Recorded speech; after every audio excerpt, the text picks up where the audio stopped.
우리는 매일 무엇인가를 선택하고 결정해야 합니다. 그것이 큰 문제이든 작은 문제든 매일 하는 결정은 우리의 삶뿐 아니라 우리와 함께하는 사람들의 삶에도 아주 중요한 영향력을 갖습니다. 무엇을 선택하고 어떤 결정을 내리는가에 따라서 우리뿐만 아니라 우리가 사랑하는 사람들의 삶도 달라지기 때문입니다. 개인적 차원에서는 오늘 하루 무엇을 할까, 모임이 겹쳤을 때는 어디에 참석할까 하는 문제부터 어디에서 살까, 무엇을 하며 살까, 사회의 이런저런 문제들에 대해서는 어떻게 생각하고 반응할까, 그 문제에 대해 어떻게 행동할까 하는 삶의 방향성에 관한 부분에 이르기까지 너무나 다양합니다. 그래서 작은 선택에도 그 사람의 가치관, 삶의 방향성, 성품 등 여러 가지가 개입되게 됩니다. 그래서 선택과 결정은 쉽지 않습니다. 한동안 결정장애라는 말이 회자되었던 때가 기억이 납니다. 그런데 공동체의 차원으로 가면 선택과 결정은 더 복잡해집니다. 우리 그룹의 방향성은 어디로 향해야 할까? 그것을 위한 활동으로는 무엇을 할 것이며 무엇을 먼저 하고 어떤 것을 나중에 하는 것이 좋을까 등등의 모든 것이 선택과 결정의 범주가 됩니다. 그래서 잘 판단하고 올바르게 선택을 할 수 있는 능력, 지혜롭게 결정할 수 있는 능력이 필요합니다. 그리스도인의 삶과 사역에 있어서도 이런 능력은 매우 중요합니다. 그리스도인들은 삶의 고비마다 하나님의 뜻에 합당한 선택을 하기 위해서 힘을 씁니다. 이렇게 하는 것이 하나님의 뜻일까, 저렇게 하는 것이 하나님의 뜻일까를 확인하고 싶어 하지요. 우리 모두 각자 살아내야 할 개인적 소명이 있다는 것을 알기 때문입니다. 누구도 완전히 똑같은 삶을 살지는 않습니다. 그래서 각 개인을 향한 하나님의 뜻과 계획을 알고 싶어 합니다. 그래서 분별한다는 말이 많이 사용되고 있습니다. 특정한 사람만이 소명에 대한 분별이 필요한 것이 아닙니다.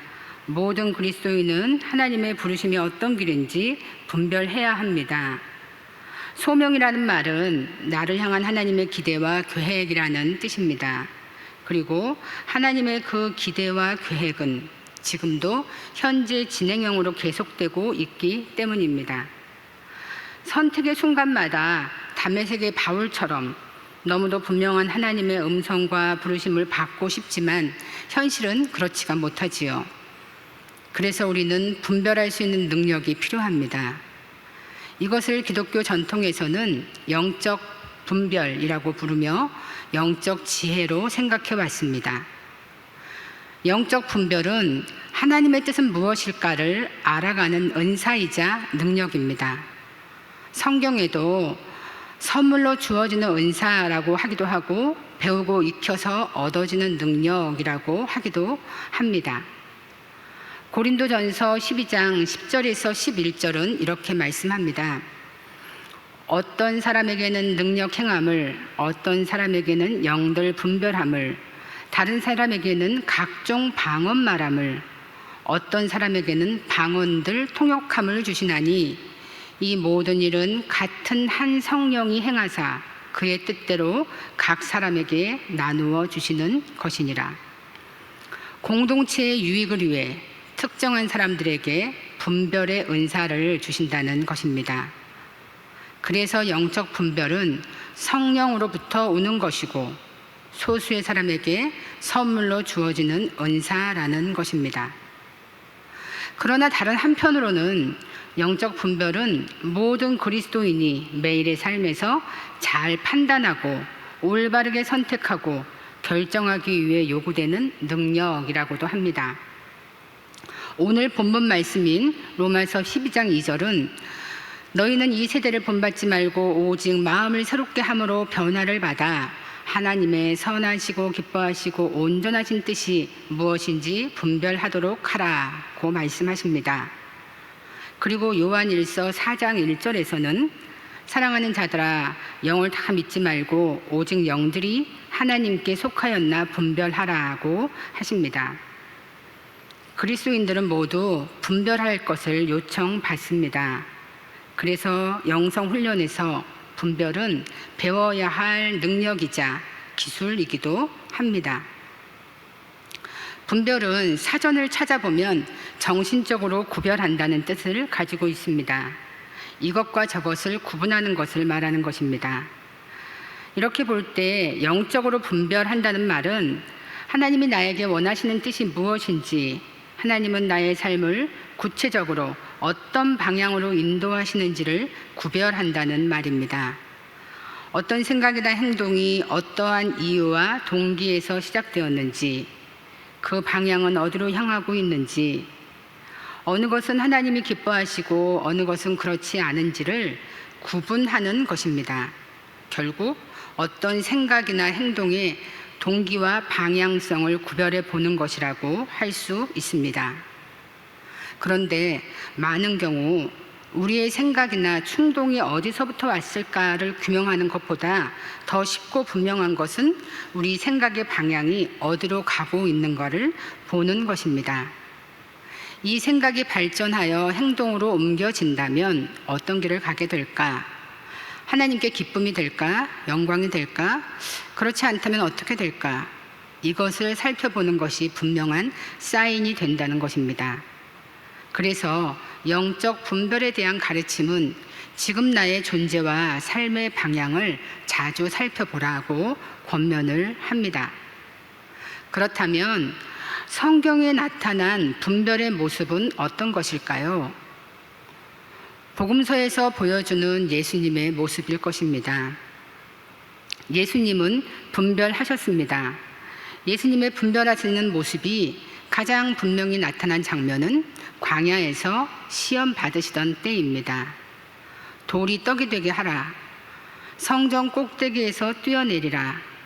마귀에게 경배하라는 유혹의 시간에 예수님은 어떻게 하셨습니까?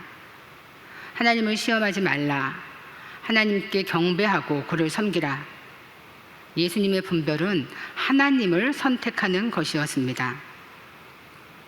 십자가를 지시기 전 겟세마나의 기도에서도 분별하시는 예수님의 모습을 보여주십니다. 십자가의 길을 가시기 전 예수님도 고뇌하셨습니다. 하지만 마태복음 26장과 요한복음 12장의 말씀은 이렇게 기록을 합니다. 나의 원대로 마시옵고 아버지의 원대로 하옵소서.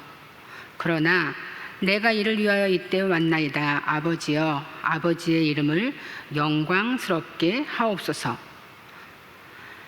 예수님의 분별의 기준은 아버지의 뜻대로 그리고 아버지의 이름을 영광스럽게 하는 일이었습니다.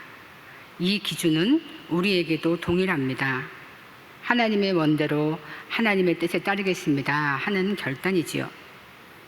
그렇다면 분별은 쉬운 일일까요? 아버지의 뜻을 아는 것이 쉬운 일일까요? 그렇지 않습니다. 수많은 실패와 실수를 경험하며 아이가 성장해 가듯이 분별도 마찬가지입니다. 수많은 실패와 실수를 거치면서 분별의 능력도 자라갑니다. 하지만 분명히 실패와 실수를 통해서도 우리는 분별을 합니다. 하나님은 자녀인 우리 각 사람을 고유하고 독특한 존재로 만드셨습니다. 그래서 각자가 나답게 살아가기를, 자기답게 살아가기를 원하십니다. 그것이 하나님의 뜻일 것입니다. 그래서 우리는 각자의 날개짓이 필요합니다. 비둘기가 독수리의 날개짓을 해야 한다면 행복하지 못할 것입니다. 반면에 독수리가 비둘기의 날개짓을 해야 한다면 만족스럽지가 않을 것입니다. 둘 다 자유롭지 못하겠지요. 나답게 살아가기 위해서 우리는 분별이 필요합니다. 예수님도 고뇌하는 시간이 있으셨습니다. 그러나 가장 예수님다운 길을 가셨습니다. 나다운 길은 쉽게 찾아지지 않습니다. 하지만 하나님은 우리 각자에 대해, 나에 대해서 다 아십니다. 그래서 하나님과 대화하며 하나님의 말씀을 통해 나의 길을 찾아가야 합니다. 나는 어떠한 날개짓을 해야 어울리는 존재인지 알아야 자유로워집니다. 그랬을 때 우리는 주인과 종의 관계가 아니라 하나님의 자녀로 살아갈 수 있습니다. 아버지께 이것을 해드려야지 하는 자녀의 마음으로 살아갈 수 있습니다. 그렇다면 이제 자녀로서 살아가기 원하시는 하나님의 소리를 잘 알아듣기 위해 어떻게 해야 할까요? 영적으로 좀 더 지혜롭게 살기 위해서는 무엇이 필요할까요? 영성신학에서 말하는 영적 분별의 전제 조건을 몇 가지 나누도록 하겠습니다. 먼저 분별은 깊은 기도를 통해 하나님으로부터 받는 선물이라는 것입니다. 그래서 분별은 우리가 기도하는 사람이 되어야 한다고 가르칩니다. 우리 삶이 우리 기도와 만나는 가운데서 분별은 이루어져야 합니다. 매일 기도해야 하듯이 분별도 주님의 뜻을 알기 위해서 매일 매 순간에 습관이 되어야 합니다. 습관이라는 것은 의식하지 않는데도 되어지는 것입니다. 우리의 분별도 이렇게 습관이 되어야 합니다. 하나님을 사랑하기 때문에 하나님이 바라시는 것을 해드리고 싶은 마음이 자연스럽게 일어나는 것처럼 분별은 주님과 맺는 사랑의 관계 가운데 자연스럽게 행해지는 습관이 되어야 합니다. 또한 분별은 하나님의 뜻대로 행하겠다는 열망이 있어야 합니다. 알고도 행하지 않는다면 분별은 의미가 없을 것입니다. 분별을 해놓고도 다르게 선택하고 행동한다면 분별을 할 이유는 없겠지요. 그래서 분별은 주님께 대한 헌신하는 믿음이 있어야 합니다. 어떻게 하는 것이 좋을까를 주님께 질문하는 것이 분별이라면 주님의 대답을 기꺼이 행하겠다는 마음이 있어야 할 것입니다. 그리고 분별은 하나님을 향한 단순성 그리고 열린 마음이 있어야 합니다. 예수님의 시대의 바리새인들은 자신들의 선입관과 집착 때문에 예수님이 누구신지 그분의 소명이 무엇인지 볼 수가 없었습니다. 그러니 당연히 자신들을 향한 주님의 부르심이 무엇인지도 분별할 수가 없었습니다. 우리 또한 마찬가지입니다. 우리가 붙들고 놓지 못하는 집착이나 애착, 너무 사랑하는 거, 너무 싫어하는 거, 선입견, 편견, 미움, 불편한 이런 것들로 마음이 닫혀 있다면, 열린 마음이 없다면 하나님의 음성을 제대로 듣지 못합니다. 들어도 잘못 이해할 것입니다. 자기 마음대로 자기에게 편한 식으로 해석하게 되겠지요. 그래서 하나님의 말씀이 왜곡되어질 것입니다. 또 하나는 분별을 위해서는 하나님을 아는 지식이 있어야 한다는 것입니다. 자신의 부모님이나 자녀가 무엇을 좋아하는지를 아는 것은 그들에 대한 지식이, 그들에 대해서 알기 때문입니다. 오랜 시간 보고 들어온 그 경험을 통해서 사랑하는 마음으로 생각하기 때문에 부모님들은 무엇을 자녀들이 좋아하는지를 알게 되지요. 우리가 잘 모르는 누군가에게 선물을 하려 할 때 무엇을 골라야 할지 선택하기가 참 어렵습니다. 무엇을 좋아하는지, 무엇이 필요한지 잘 모르기 때문입니다. 그래서 오랜 시간 사랑하고 함께 하면서 알게 된 경험적인 지식, 그 사람에 대한 이해, 그것이 중요합니다. 하나님이 원하시는 것이 무엇인지에 대한 분별도 마찬가지입니다. 바로 하나님에 대한 우리의 경험적인 지식에 달려 있습니다. 오랜 시간을 함께한 사람들의 취향을 알 수 있듯이 분별 역시 오랜 세월을 주님과 함께하는 삶을 통해서 열매 맺게 됩니다. 결국 분별은 주님에 대한 믿음과 사랑 안에서 주님이 원하시는 그 일을 어떻게 행할 수 있을지 선택하는 것입니다. 그리고 용기 있게 그 일을 행하는 것입니다. 그렇다면 분별하는 사람, 지혜롭게 분별하면서 살고 싶은 사람들은 어떤 심성, 어떤 마음가짐으로 살아야 할까요?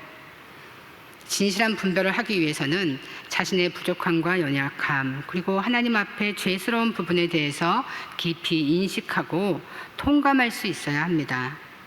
그리고 다른 사람들의 말을 경청할 줄 알아야 하지요. 그래서 겸손, 온유, 자비를 베풀 줄 아는 마음, 연민의 마음이 분별을 위해서는 필요하다고 합니다. 겸손함에 대해서 사막 수도자들에게 전해져 오는 이야기가 있습니다.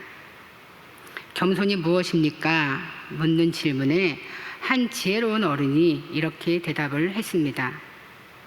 겸손은 스스로를 모든 사람보다 부족하다고 생각하는 것입니다. 그러자 또 물었습니다. 모든 사람보다 부족하다는 것은 무슨 뜻입니까? 그러자 다시 그 지혜로운 어린이 대답했습니다. 그것은 다른 이의 죄를 신경 쓰지 않고 자신의 죄를 생각하면서 하나님께 끊임없이 기도하는 것이라네. 분별에 도움이 되는 오래된 가르침들을 한두 가지 더 말씀드리겠습니다. 먼저는 선택해야 하는 어떤 일에 대해 반복해서 생각해 보라는 것입니다. 같은 생각을 자주 반복하다 보면 자신 안에서 어떤 반응이 일어납니다. 기쁨과 평안함 혹은 실증이나 무관심, 짜증스러운 마음, 그런 것들이 느껴지지요. 그 가운데서 기쁨과 평안은 분별을 위한 중요한 기준 가운데 하나입니다. 어떤 일들은 처음에는 어렵거나 재미없는 일인 것 같아서 하고 싶지 않았는데 생각하면 할수록 평안함과 행복감이 밀려오고 거듭거듭 생각할수록 이 일이 하고 싶다, 그런 마음이 듭니다. 또 그 일을 하고 있는 자신을 상상할수록 하고 싶은 마음이 더 일어나지요. 반면에 어떤 일들은 처음에는 굉장히 재미있을 것 같고 그래서 해야겠다는 충동이 생겼는데 찬찬히 자꾸 생각할수록 관심이 없어지고 나중에는 그 생각을 아예 하지 않게 되는 그런 일들도 있습니다. 그래서 자꾸 반복해서 생각해 보는 것이 하나의 지혜입니다. 그리고 그 생각이 정말 하나님으로부터 오는 것인지의 판단은 결국 우리 삶 속에서 자연스럽게 명백해질 것입니다. 삶에서의 열매를 통해 보고 알게 될 것입니다. 또 하나의 가르침은 조급히 결정해서는 안 된다는 것입니다. 어떤 생각을 우선해서 받아들이게 되는 것은 그 생각에서 감각적이고 또 감정적인 매력을 느끼거나 아니면 급하니까 빨리 결정해야 한다 하는 압박감이 일어나기 때문입니다. 그래서 조급함이 생기고 서두르게 되지요. 지금 안 하면 안 될 것 같은 마음, 그런 조급함을 우리도 경험을 하지요. 그럴 때 예전의 수도사들은 자기 생각에 대고 물어보라고 권면을 했습니다. 그 생각에게 물어보라는 것입니다. 너는 어디서 오는 것이냐? 네가 원하는 것이 무엇이냐? 너는 왜 그렇게 급하냐? 돌이켜보면 인생의 실패와 실수는 많은 경우에 조급한 마음, 성급한 결정에서 비롯됩니다. 그래서 기독교 초기의 영적 스승들은 우리에게 신중할 것을 당부했습니다. 늘 자신의 생각을 살피며 방심하지 말고 주의하라, 분별하고 신중한 사람이 되라, 그렇게 권면했습니다. 영적 분별은 하나님의 뜻에 합당한 의미 있는 삶, 하나님과 더욱 깊은 관계로 살기 위한 것입니다.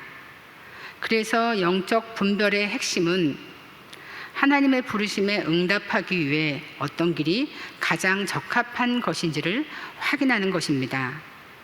성숙한 그리스도인은 분별하는 사람이 된다는 것입니다. 다른 무엇보다 하나님을 선택하고 하나님이 원하시는 것을 결정하는 사람이 된다는 말입니다. 우리 모두 분별하는 사랑을 가진 성숙한 그리스도인들로 하루하루 신중하고 지혜로운 사람으로 살아갈 수 있기를 간구합니다. 다 같이 기도하시겠습니다. 사랑의 주님, 은혜를 감사드립니다. 우리 모두에게 한 사람 한 사람에게 하나님이 주신 고유하고 독특한 각자의 길이 있는 줄 믿습니다. 이 길을 잘 찾아가게 하시고 분별하는 지혜로 잘 걸어가게 하옵소서. 하나님의 사랑 안에서 하나님의 마음을 알아가며 자유롭고 담대하게 하나님의 원하심에 사랑으로 응답하게 하옵소서. 예수님의 이름으로 기도드립니다. 아멘.